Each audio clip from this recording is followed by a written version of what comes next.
Good morning students.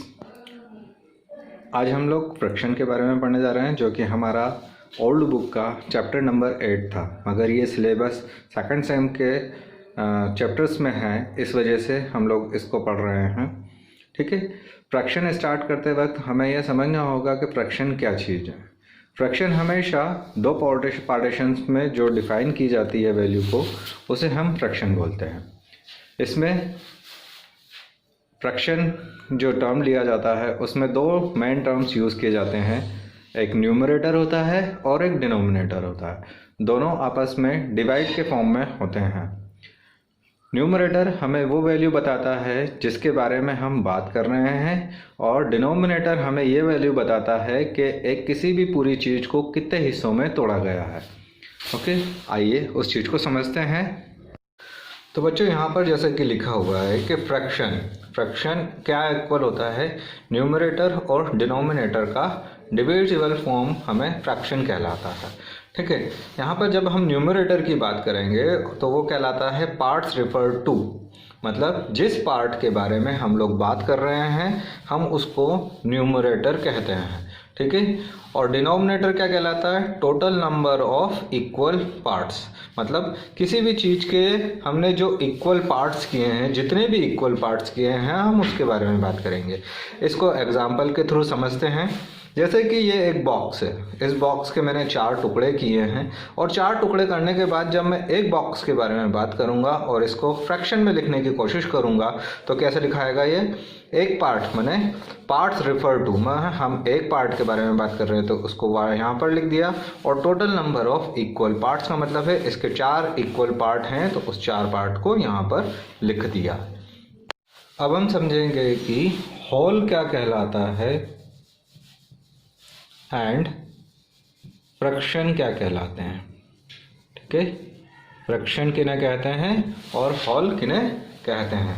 देखिए, जब भी कोई सा भी एक कंप्लीट शेप लिया जाएगा उसको हम होल बोलते हैं, एंड अगर इसी शेप को 2 हिस्सों में अगर बराबर बांट दिया जाए तो ये फ्रैक्शन में डिवाइड हो गया। मतलब क्या, इसका आधा पार्ट ये है और आधा पार्ट ये है। जब भी हम इन दोनों आधे आधे पार्ट्स को आपस में प्लस कर देते हैं तो हमें इसका आंसर हमेशा पूरा मिलेगा। कैसे मिलेगा, जब हम इसको करेंगे तो इसका एलसीएम लेंगे तो कितना आता है, एलसीएम 2 आ जाता है। तो ये कैसे सॉल्व हो जाएगा, हम इसको इधर सॉल्व करके देख लेते हैं। जैसे कि 1 + 1/2 हो जाता है। जैसे हमने एडिशन में सबको समझाया है कि हाफ प्लस आपको अगर करेंगे तो कैसे होगा, इतना हो जाता है। तो इसको जब सॉल्व करेंगे तो ये आएगा 2/2, और जब हम 2 को 2 से डिवाइड करेंगे तो इसका आंसर आता है 1। मतलब क्या है कि अगर 2 हाफ पार्ट को प्लस कर दिया जाए तो वो वापस से पूरा एक होल सिस्टम बना लेता है, होल सिस्टम बना लेता है। ठीक है, मतलब होल सिस्टम बना लेता है। ओके, ऐसे ही फ्रैक्शन को आप और भी बहुत सारे तरीके से समझ सकते हैं।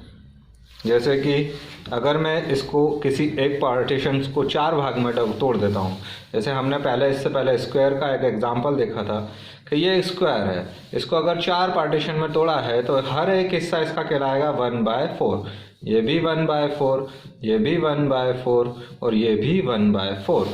और हम जब इन चारों हिस्सों को प्लस कर देते हैं, माने 1/4 + 1/4 + 1/4 + 1/4 करेंगे तो इसका आंसर हमें आएगा 4/4 = 1। मतलब क्या, हर एक टुकड़ा जब चारों टुकड़े जोड़ दिए जाते हैं तो वो पूरा एक स्क्वायर कंप्लीट कर लेता है। That is known as fraction.